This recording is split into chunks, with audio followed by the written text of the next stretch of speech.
السلام عليكم ورحمة الله وبركاته.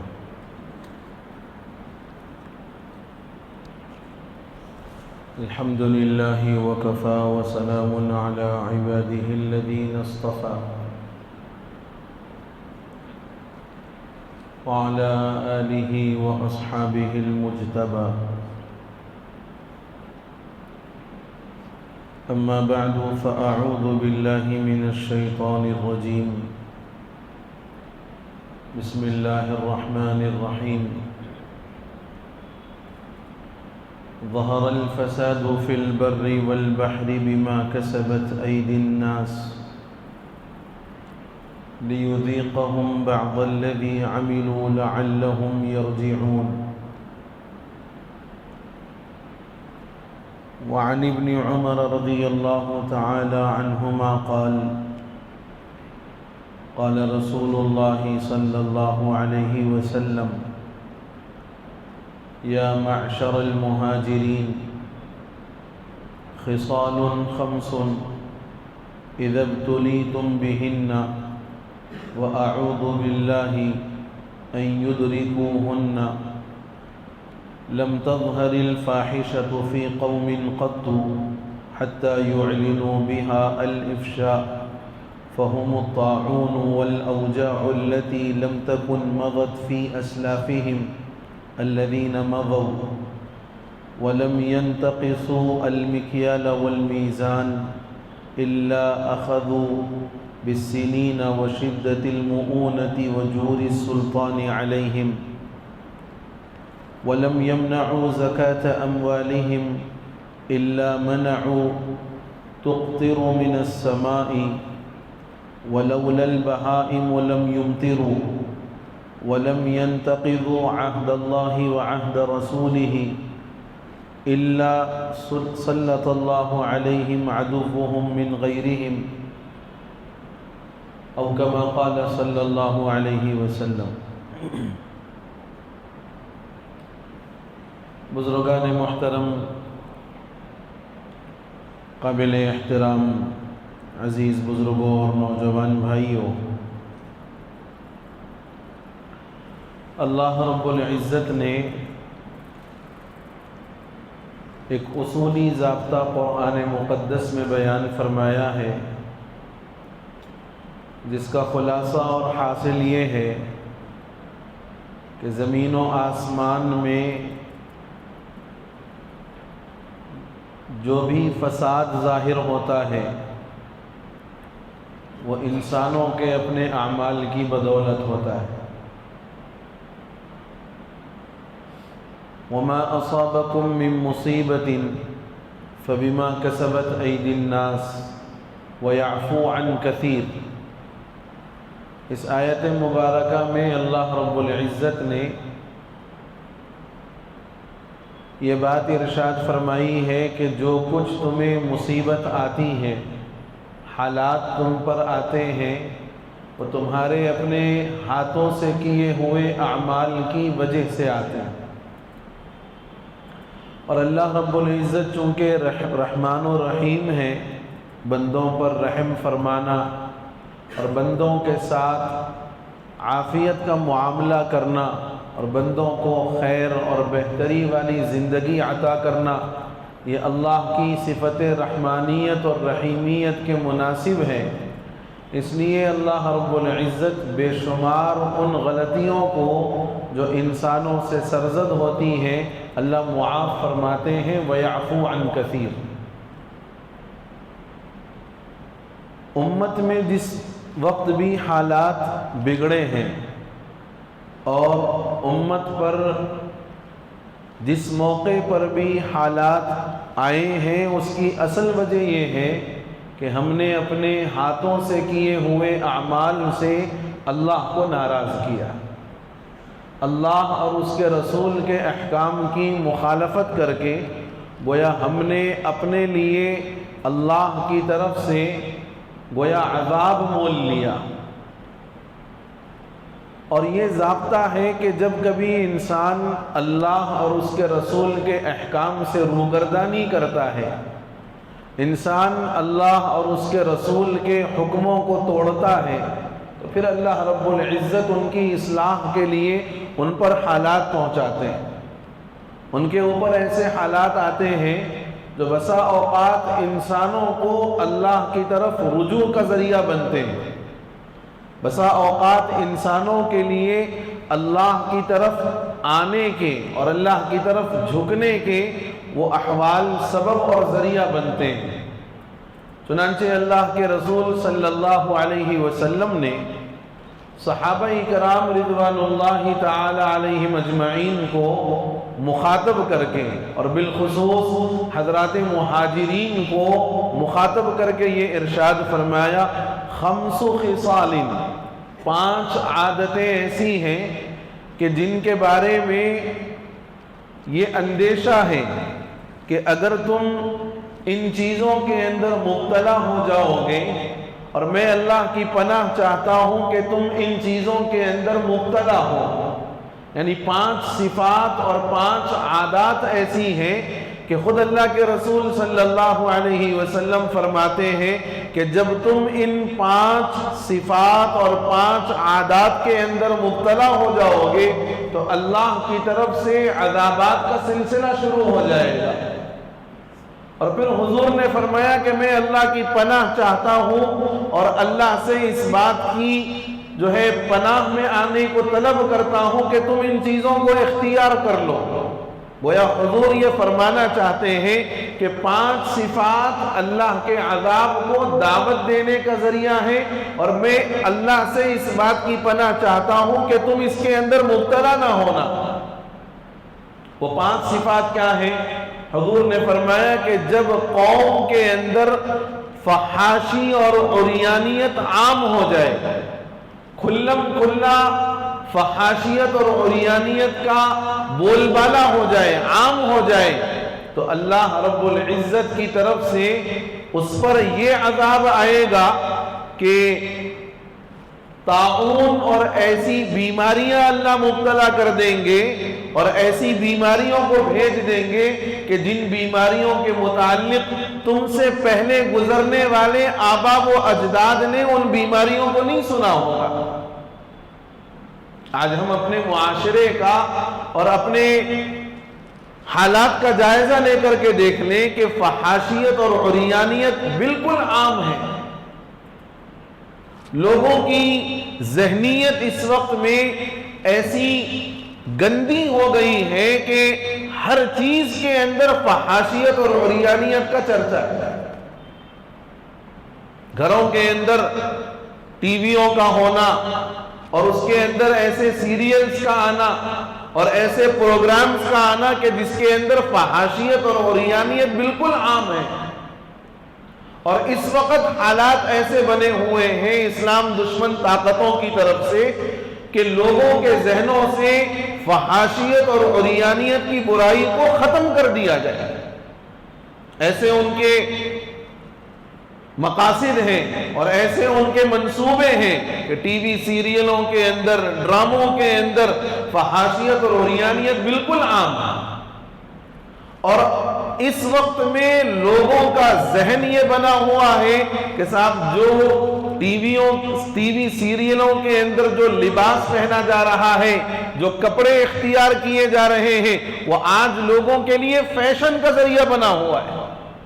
لوگ اس کو فیشن کا ذریعہ بنا کر اس میں یہ نہیں دیکھا جا رہا کہ یہ ہمارے لیے لباس ساتر بھی ہے یا نہیں ہے، ہمارے بدن کو چھپانے والا بھی ہے یا نہیں ہے۔ ان تمام چیزوں سے صرف نظر صرف یہ دیکھا جا رہا کہ سب فلاں سیریل کے اندر، فلاں ڈرامے کے اندر اس طریقے کا لباس پہنا گیا، اس طریقے کا کپڑا اختیار کیا گیا، لہذا یہ فیشن ہے، اس کو استعمال کرو۔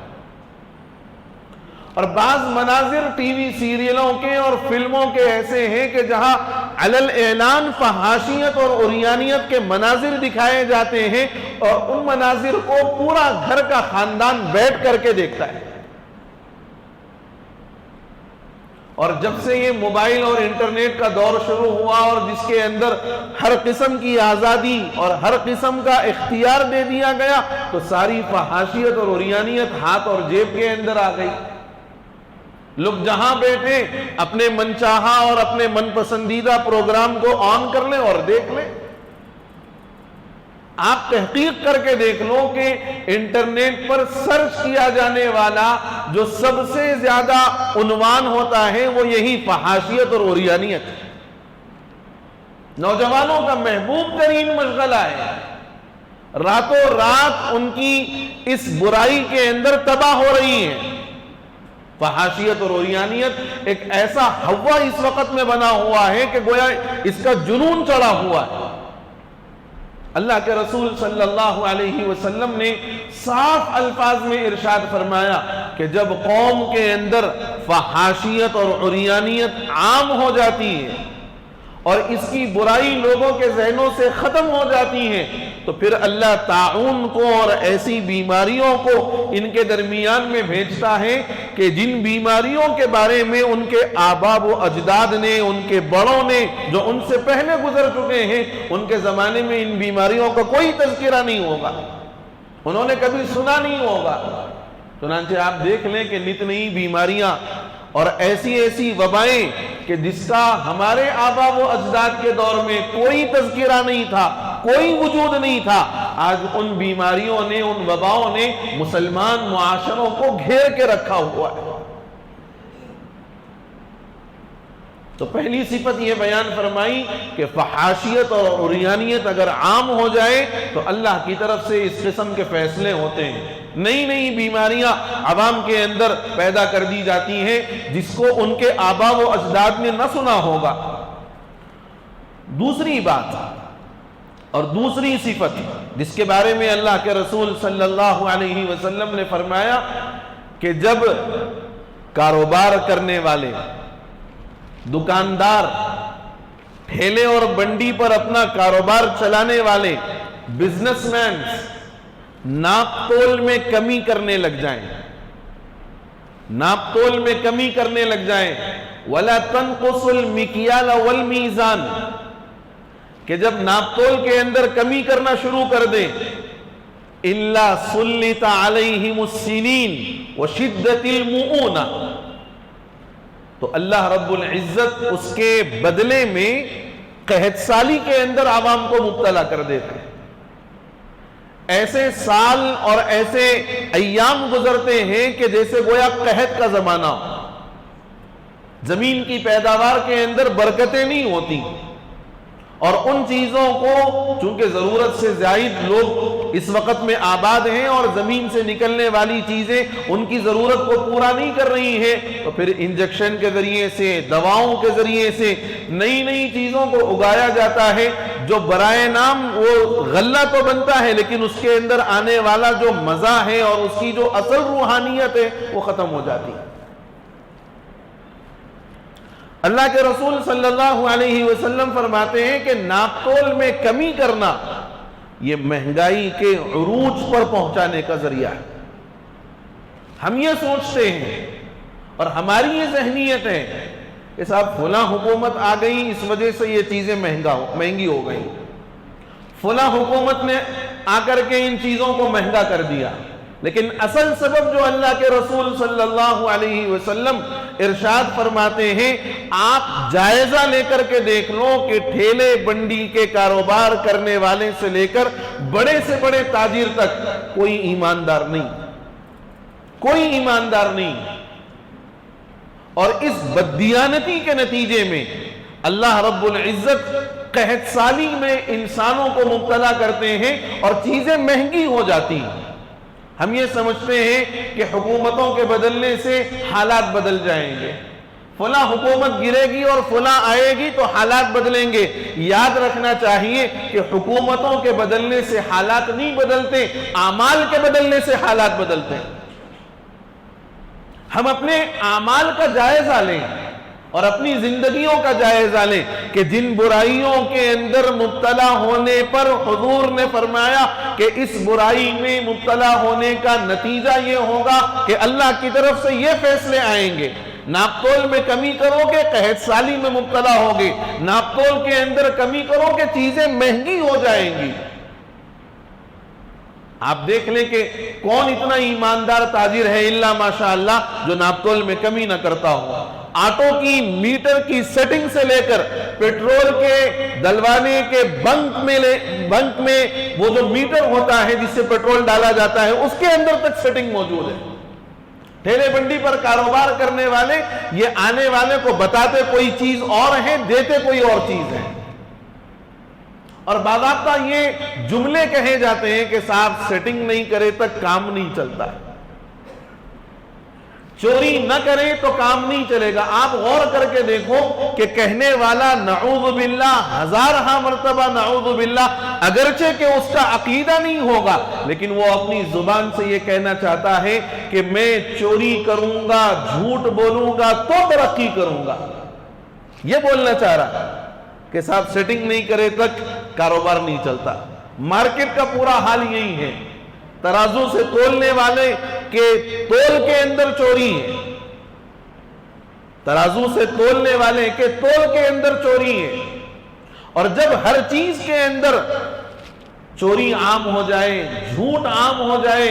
حضور فرماتے ہیں کہ اللہ ایسے وقت میں لوگوں کو قحط سالی کے اندر مبتلا کرتے ہیں اور مہنگائی عروج پر پہنچتی. یہ مہنگائی جو پہنچی ہے ہمارے اپنے اعمال کی بدولت،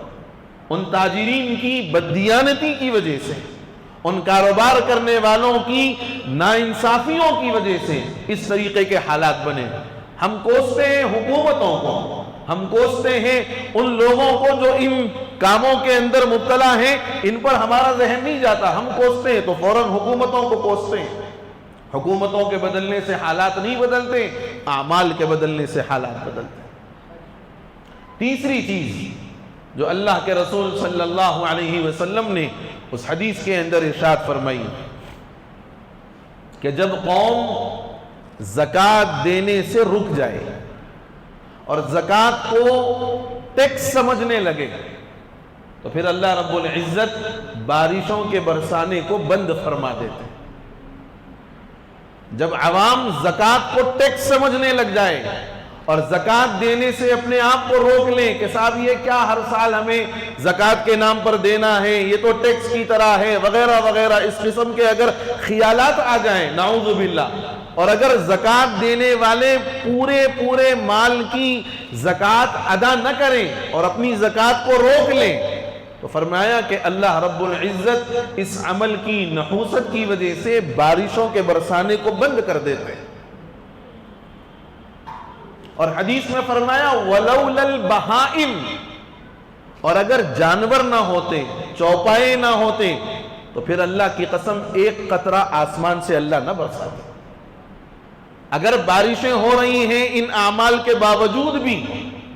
زکوٰۃ کے روکنے کے باوجود بھی اگر بارشیں ہو رہی ہیں تو اس کا مطلب یہ ہے کہ یہ اللہ نے ان چوپایوں پر رحم کرتے ہوئے بارش برسائی ہے، کیونکہ ہمارے اپنے اعمال تو ایسے نہیں ہیں جو بارش کے لے آنے کا ذریعہ بن جائے. حضرت موسیٰ علیہ نبینا علیہ السلام نے، چونکہ آپ کلیم اللہ تھے،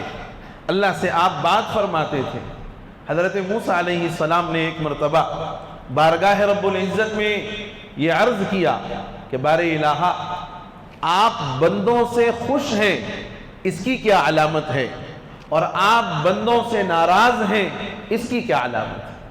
یعنی آپ بندوں سے خوش کب ہوتے ہیں اور بندوں سے ناراض کب ہوتے ہیں؟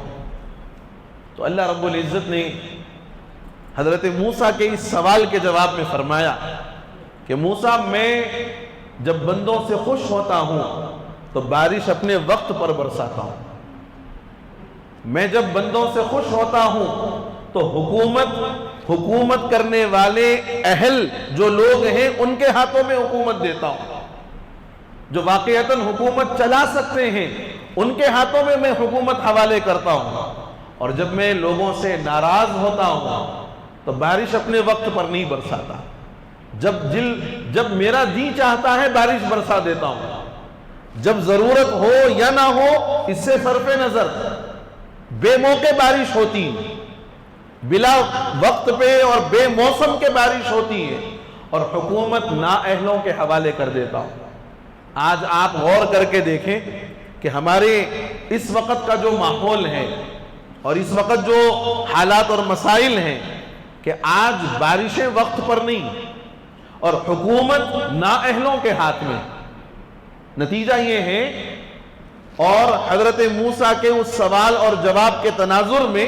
اگر ہم ان چیزوں کو دیکھ لیں تو یہ بات سمجھ میں آتی ہے کہ ہمارے اپنے اعمال اس وقت ایسے ہیں کہ جس سے ہمارا رب ہم سے خوش نہیں ہے، ہمارا رب ہم سے راضی نہیں.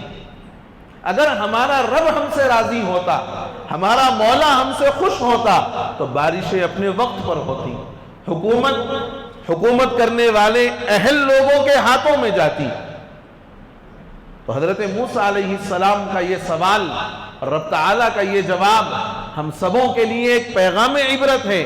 کہ ہم اپنے رب کو راضی کرنے کی فکر کریں، ہم اپنے اللہ کو خوش کرنے کی اور اس کو راضی کرنے کی فکر کریں. یاد رکھنا چاہیے کہ دنیا کو راضی کرنے کی فکر کرنے والے پوری زندگی ان کو راضی کرنے میں لگا دیں تب بھی مخلوق کبھی راضی نہیں ہوتی. اور خالق کا بڑا عجیب معاملہ ہے، بندے کے تھوڑے سے عمل پر راضی ہو جاتا ہے. بندے کے تھوڑے سے عمل پر جو اخلاص سے کیا ہوا ہو وہ پروردگار اس پر راضی ہو جاتا ہے. لیکن اگر لوگوں کو راضی کرنے کی فکر ہو، مخلوق کو راضی کرنے کی فکر ہو، ساری زندگی آپ ان کے پیچھے لگا دو لیکن مخلوق کبھی راضی نہیں ہوتی. یہ ضابطہ ہے. تو تیسری صفت جس کو اللہ کے رسول صلی اللہ علیہ وسلم نے فرمایا کہ جب لوگ زکوٰۃ کو ٹیکس سمجھنے لگیں اور اپنی زکوٰۃ ادا نہ کریں، اللہ بارشوں کے برسانے کو روک دیتا ہے. اور اگر یہ چوپائے اور جانور نہ ہوتے تو پھر یاد رکھو کبھی اللہ کی طرف سے بارش کا ایک قطرہ زمین پر نہ برسا. چوتھی چیز جو حدیث کے اندر فرمائی گئی کہ جب لوگ اللہ اور اس کے رسول کے عہد کو توڑ دیتے ہیں، اللہ اور اس کے رسول کے عہد کو توڑ دیتے ہیں. اس وقت ہمارے جو حالات ہیں نا، یہ اس چوتھی صفت پر 100% صادق آتے ہیں کہ جب لوگ اللہ اور اس کے رسول کے عہد کو توڑ دیتے ہیں تو اللہ دوسری قوم کے دشمنوں کو تم پر مسلط کر دیں گے اور وہ تمہارے مال کو، تمہارے اموال کو، تمہاری جائیدادوں کو تم سے لوٹ کر لے جائیں گے. مسجد مسلمانوں کے لیے عبادت کی جگہ ہے اور یہ ان کا ایک مذہبی عبادت خانہ ہے جہاں وہ اللہ کو یاد کرتے ہیں، جہاں وہ اللہ کی عبادت کے لیے جاتے ہیں. لیکن ہم نے آج اللہ اور اس کے رسول کے عہد کو توڑ دیا اور اللہ اور اس کے رسول کے عہد کو پورا کرنے سے ہم رک گئے تو پھر نتیجہ یہ ہے کہ غیر قوم کے دشمن، یعنی وہ مسلمانوں کے علاوہ ہوں گے، غیر قوم کے دشمن مسلمانوں کے اموال کو، ان کی جائیدادوں کو اور ان کی عبادت گاہوں کو ان سے لوٹ کھسوٹ کر کے لے جائیں گے.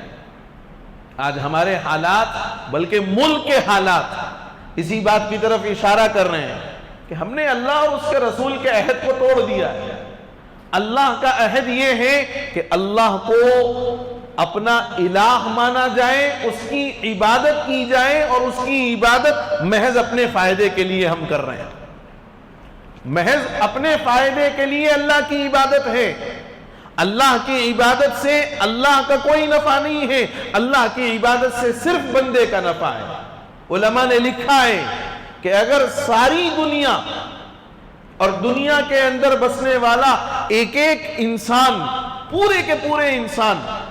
سب اگر اللہ کی عبادت کرنے کے لیے تیار ہو جائیں اور اس کی عبادت شروع کر دیں، خدا کی قسم اللہ کی عزت میں رتی برابر کا اضافہ نہیں ہوگا.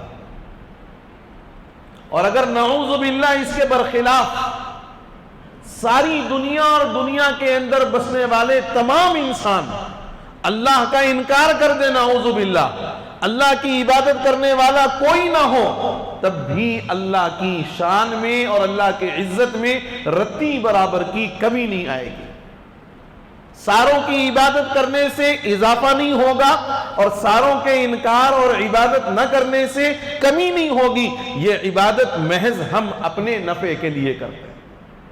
اس عبادت کا فائدہ ہمیں ہے. ہاں ہم عبادت کرتے ہیں تو رب تعالیٰ نے جو ہمیں حکم دیا ہے اس حکم کی ہم تکمیل کر رہے ہیں. اس حکم کو ہم ادا کر رہے ہیں۔ آج میرے بزرگوں ہم نے اللہ اور اس کے رسول کے حکموں کو توڑا ہوا ہے، اللہ اور اس کے رسول کے حکموں کو ہم نے توڑ دیا، اس کے عہد کو توڑ دیا۔ نہ ہماری مسجدیں عبادت کرنے والوں سے پر ہیں، نہ ہمارے معاملات اللہ کے رسول صلی اللہ علیہ وسلم کی سنتوں کے مطابق ہیں، نہ ہماری زندگیوں میں اللہ اور اس کے رسول کے حکموں کو پورا کرنے کی فکر اور تڑپ ہے۔ نام تو ہمارا مسلمان ہے، لیکن ہمارے اندرون سے اسلامیت کا جو صحیح نقشہ ہونا چاہیے وہ نقشہ ہماری زندگیوں میں نہیں۔ نتیجہ یہ ہے کہ غیر قوم کے جو دشمن ہیں وہ مسلمانوں کے مال کو، ان کی جائیدادوں کو، ان کی عبادت گاہوں کو ان سے لوٹ رہے ہیں، ان کے قبضے سے لے رہے ہیں۔ آج حالات یہی ہیں کہ ہم نے اللہ اور اس کے رسول کے عہد کو توڑا ہے اور اس کا نتیجہ ہمیں یہ بھگتنا پڑ رہا ہے۔